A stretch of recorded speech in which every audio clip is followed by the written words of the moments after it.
Welcome students. Shubho sir job preparation চ্যানেলের পক্ষ থেকে আমি শুভ স্যার আপনাদের সবাইকে জানাই সুস্বাগতম। স্টুডেন্টস, আশা করি আপনারা গভীর মনোযোগ সহকারে এই প্রাথমিকের ইন্টারভিউ প্রস্তুতির যে ক্লাসগুলি আমি যেভাবে দিচ্ছি সেই অনুযায়ী আপনাদের পড়াশোনা সঠিকভাবে তৈরি করছেন। স্টুডেন্টস, প্রথমেই আজকে কয়েকটা কথা আপনাদেরকে বলে দিই।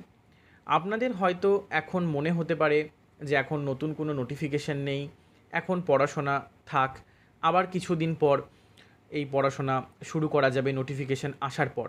তবে এই যে আপনারা এখন অনেকটা সময় পাচ্ছেন, এটাকে আপনারা সদর্থক অর্থে ব্যবহার করতে পারেন। অর্থাৎ আপনারা মনে রাখবেন যে আপনারা যে ইন্টারভিউটা দিতে চলেছেন সেটা প্রাথমিকের ইন্টারভিউতে আপনাদের মনে হতে পারে বিশেষ কিছু হয়তো পড়তে হয় না, শুধু ইন্টারভিউতে পার্সোনালিটি টেস্ট দেওয়া হয়। অর্থাৎ একজন প্রার্থীর শুধু কয়েকটি সহজ সহজ প্রশ্নেরই উত্তর দিতে হয়, কিন্তু আপনাদেরকে মনে রাখতে হবে আগের ফেজে প্রাইমারির ইন্টারভিউতে এই সহজ প্রশ্নের সাথেও কিছু তথ্য সমৃদ্ধ প্রশ্নও কিন্তু তৈরি করে যেতে হয়েছিল প্রার্থীদের। তবেই তারা ইন্টারভিউয়ার যখন প্রশ্নগুলি জানতে চেয়েছিল তখন প্রার্থীরা সঠিক প্রস্তুতি এবং সঠিক গাইডেন্স অনুসারে যারা পড়াশোনা করতে পেরেছে সঠিকভাবে তারা সেই উত্তরগুলি দিয়ে আসতে পেরেছে। তাই এই সময়টা যখন আপনারা অনেকটা সময় পেয়ে যাচ্ছেন, এই সময়টা আপনারা ইন্টারভিউ প্রস্তুতিতে সঠিকভাবে নিজেদের সময়কে ব্যবহার করুন, মন দিয়ে পড়াশোনা করুন, কারণ নোটিফিকেশান বেরোনোর পর খুব একটা বেশি সময় হয়তো তখন থাকবে না, তখন তাড়াহুড়ো করে প্রস্তুতি নিতে হবে। তাই এখন আমার গাইডেন্স অনুসারে প্রস্তুতি সঠিকভাবে নিতে থাকুন। স্টুডেন্টস, এখন আপনারা যারা আমাদের চ্যানেলে নতুন তাদের অবশ্যই অনুরোধ করব এই চ্যানেলটিকে সাবস্ক্রাইব করার জন্য, এবং আপনাদের অনুরোধ করব এই 12 নম্বর ক্লাস যেটি আজকে হতে চলেছে এই ক্লাসের আগে 1 থেকে 11 নম্বর ক্লাস যেটি হয়ে গেছে সেগুলি আপনারা দেখে তারপর 12 নম্বর ক্লাসটিকে দেখুন, তাহলে খুব সহজেই বুঝতে পারবেন। আর আপনারা জানেন যে এই যে ভিডিও সিরিজের ক্লাসগুলি আমি নিয়ে আসছি সেটি হচ্ছে আমাদের যে সমস্ত স্টুডেন্টস আগের ফেজের প্রাথমিকের ইন্টারভিউতে গিয়েছিল তাদেরকে ইন্টারভিউয়াররা যা যা প্রশ্ন জিজ্ঞাসা করেছিল তাদের অভিজ্ঞতা ভিত্তিক সেই সমস্ত প্রশ্নগুলি আমি সঠিক উত্তর, রেডিমেড উত্তর সহযোগে আমি আলোচনা করছি, এবং সাথে সেই উত্তরের সাথে রয়েছে রেডিমেড কম্পিউটারাইজড নোটস। এই নোটসটি এই ভিডিও ডেসক্রিপশন বক্সে পিডিএফের আকারে দিয়ে দিচ্ছি, আপনারা ডাউনলোড করতে পারবেন। এই নোটসটি পাসওয়ার্ড প্রোটেক্টেড করা হয়েছে সিকিউরিটি রিজনের জন্য। আপনারা এই ভিডিওটি দেখুন, এই ভিডিও চলাকালীন আমি আপনাদের পাসওয়ার্ডটি দিয়ে দেব। তাই স্টুডেন্টস, আপনাদের বারবার বলছি ভালো করে মনোযোগ দিয়ে পড়াশোনা করতে থাকুন, কারণ এই মনোযোগ দিয়ে পড়াশোনা করার পাশাপাশি আপনারা যদি নিজে নিজেই কোশ্চেনগুলি বলার অভ্যাস তৈরি করেন তবেই কিন্তু আপনারা ইন্টারভিউয়ের গুরুত্বপূর্ণ সময়ে সহজ প্রশ্নগুলিও কিন্তু সঠিকভাবে বলতে পারবেন, না হলে কিন্তু সহজ প্রশ্ন বলার সময় আটকে যেতে পারে। স্টুডেন্টস, এখন আজকের ক্লাসটি শুরু করা যাক। আজকের এই প্রথম প্রশ্ন যেটি ইন্টারভিউয়ার আমার স্টুডেন্টকে জিজ্ঞাসা করেছিল সেটি হলো গ্রামাঞ্চলের ও শহরের প্রাথমিক শিক্ষার মধ্যে পার্থক্য কীরূপ। দেখুন, এই কোশ্চেনগুলি আপাত দৃষ্টিতে কিন্তু সহজ, আপনাদের সবারই কিন্তু এই উত্তরগুলি জানা, কিন্তু ইন্টারভিউতে বলার সময় কি হয় যে তাড়াহুড়োর মধ্যে যে গুরুত্বপূর্ণ পয়েন্টগুলি তো বলা হয়ই, কিন্তু সবথেকে বেশি গুরুত্বপূর্ণ পয়েন্ট যেগুলিতে ইন্টারভিউয়ার শুনতে চান এই উত্তরগুলি, সেগুলি হয়তো তাড়াহুড়োর মধ্যে সাজিয়ে হয়তো বলা হয়ে ওঠে না। ইন্টারভিউ রুম থেকে বেরিয়ে এসে মনে হয় যে কেন এই পয়েন্টগুলি সঠিকভাবে আলোচনা করা হয়নি। তাই আপনারা বারবার এইগুলিকে অভ্যাস করুন যাতে সঠিক পয়েন্টগুলি, কারণ ইন্টারভিউয়ার আপনার কাছে দীর্ঘায়িত উত্তর শুনতে চান না, তারা শুনতে চান কয়েকটি বাক্যে সঠিক আসল যে গুরুত্বপূর্ণ পয়েন্টগুলি আপনি ওনাদের সামনে বলতে পারছেন কিনা। আসুন এই প্রশ্নের সঠিক উত্তরটি দেখে নেওয়া যাক। শহরাঞ্চলে প্রাথমিক শিক্ষার পূর্বে মন্তেশ্বরী, কিন্ডারগার্টেন প্রভৃতি প্রাক প্রাথমিক শিক্ষা ব্যবস্থা প্রচলিত আছে, কিন্তু গ্রামাঞ্চলের দিকে প্রাথমিক শিক্ষার পূর্বে এখনও শিশু শ্রেণী রয়েছে।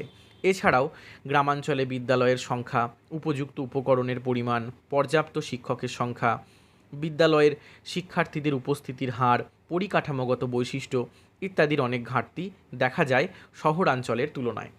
দেখুন, গ্রামাঞ্চলের দিকে এখনও শিশু শ্রেণী অনেক জায়গাতেই প্রচলিত রয়েছে, আবার অনেক জায়গায় স্টুডেন্টস এত কমে যাচ্ছে যে শিশু শ্রেণীগুলিও বর্তমানে ঠিকমতো থাকছে না, শিশু শ্রেণীগুলিও মানে উঠে যাচ্ছে। দেখুন, এখন নেক্সট কোশ্চেন জিজ্ঞাসা করা হয়েছিল, পাঠ্যক্রম ও পাঠ্যসূচির মধ্যে পার্থক্য কী?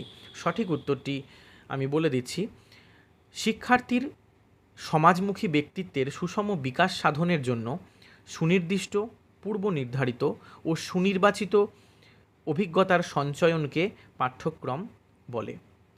পক্ষান্তরে পাঠ্যক্রমের অন্তর্ভুক্ত বিভিন্ন বিষয়ের নির্ধারিত পাঠ্য তালিকাকে পাঠ্যসূচি বলে অভিহিত করা যায়। স্টুডেন্টস, এখন আপনাদের এই পিডিএফটির পাসওয়ার্ডটি আমি বলে দিচ্ছি। পাসওয়ার্ডটি হলো 122389। পাসওয়ার্ডটি আবার বলে দিচ্ছি, 122389। স্টুডেন্টস দেখুন, এখানে তারপরে যে প্রশ্নটি জিজ্ঞাসা করা হয়েছিল, ব্ল্যাকবোর্ডের জনক কে?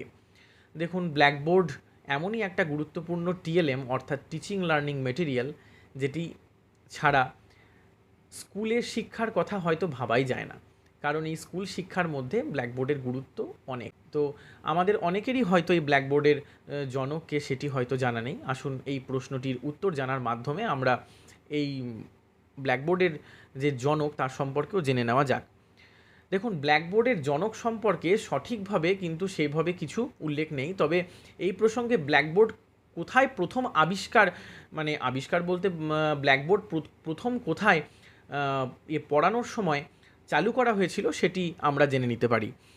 স্কটল্যান্ডের ওল্ড হাই স্কুলের প্রধান শিক্ষক জেমস পিলিয়ান্স ভূগোল পড়ানোর জন্য প্রথম ব্ল্যাকবোর্ড ব্যবহার করেন। দেখুন, এরপর যে প্রশ্নটি জিজ্ঞাসা করা হয়েছিল সেটি হলো, শিক্ষাক্ষেত্রে এসআই ও ডিআই এর পুরো নাম কি? খুবই গুরুত্বপূর্ণ এই প্রশ্নটি, কারণ প্রাথমিক স্কুলগুলি সাধারণত পরিচালিত হয় এসআইয়ের আন্ডারে।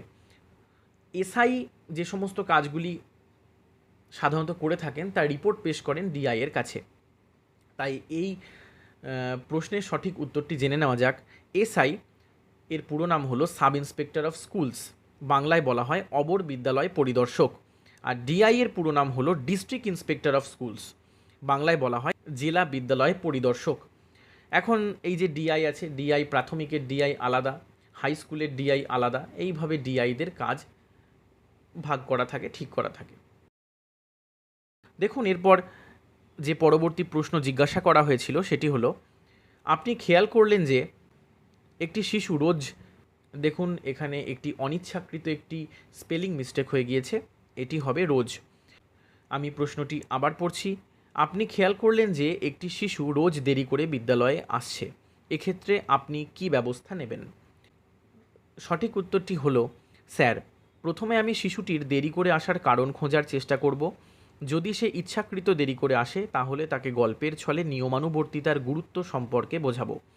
আর যদি অন্য কোনো কারণে বা পারিবারিক কারণে দেরি করে আসে তাহলে প্রয়োজনে আমি তার অভিভাবকদের সঙ্গে কথা বলবো।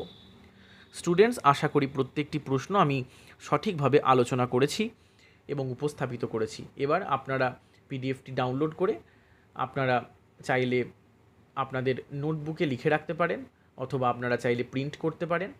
আপনারা মনোযোগ দিয়ে পড়াশোনা শুরু করে দিন। এই মুহূর্তে স্ক্রিনে যে 3টি লোগো দেখতে পাচ্ছেন, এই লোগোগুলিতে ক্লিক করলে আমি আপনাদের জন্য প্রাথমিকের ইন্টারভিউয়ের জন্য বিশেষত গ্রুপ তৈরি করেছি, সেই গ্রুপগুলিতে জয়েন হয়ে থাকবেন, কারণ এখানে আমি প্রাথমিকের ইন্টারভিউয়ের উপরে ফ্রি স্টাডি মেটেরিয়ালস দিয়ে থাকি। স্টুডেন্টস, আপনাদের যদি এই ভিডিওটি ভালো লেগে থাকে তাহলে ভিডিওটি আপনাদের সমস্ত আত্মীয় স্বজন পরিচিতদের মধ্যে শেয়ার করবেন, ভিডিওটি লাইক করবেন। স্টুডেন্ট, সবাই ভালো থাকবেন, সুস্থ থাকবেন, আর সময় নষ্ট না করে ভালো করে মন দিয়ে পড়াশোনা শুরু করে দিন। দেখা হচ্ছে এইরকমই গুরুত্বপূর্ণ প্রশ্ন নিয়ে নেক্সট ক্লাসে। Thank you.